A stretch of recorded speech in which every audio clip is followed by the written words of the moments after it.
qui concerne la section du corridor PR8 entre la Côte d'Ivoire à partir de San Pedro et Bamako au Mali.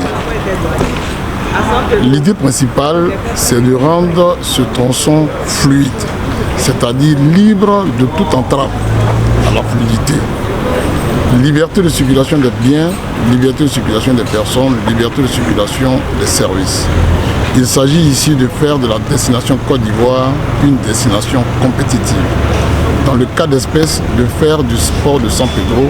un port compétitif. Et nous voulons nous inscrire dans le droit fil de ce que le président de la République dit, faire de la Côte d'Ivoire un pays où il fait bon vivre, où l'amélioration des conditions de vie des populations et de bien-être constitue le maillon essentiel de son action, de son programme. C'est dans cela que nous lançons cette caravane, en espérant que les indicateurs de performance, notamment en ce qui concerne le temps de séjour des marchandises au port, le temps de traversée de la frontière entre la Côte d'Ivoire et le Mali, le temps de séjour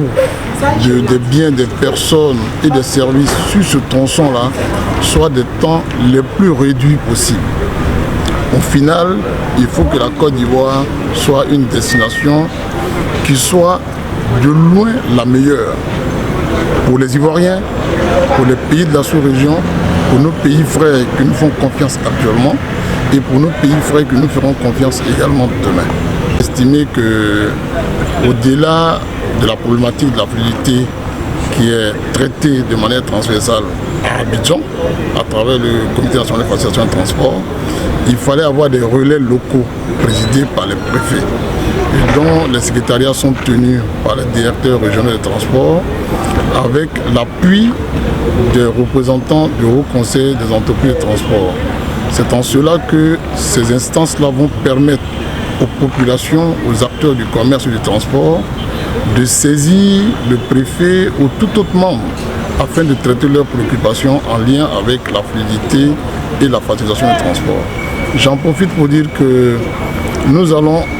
procéder à l'installation de ces CLFT sur l'ensemble du territoire,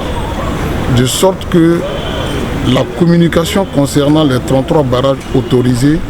soit comprise et mise en œuvre et acceptée par tous.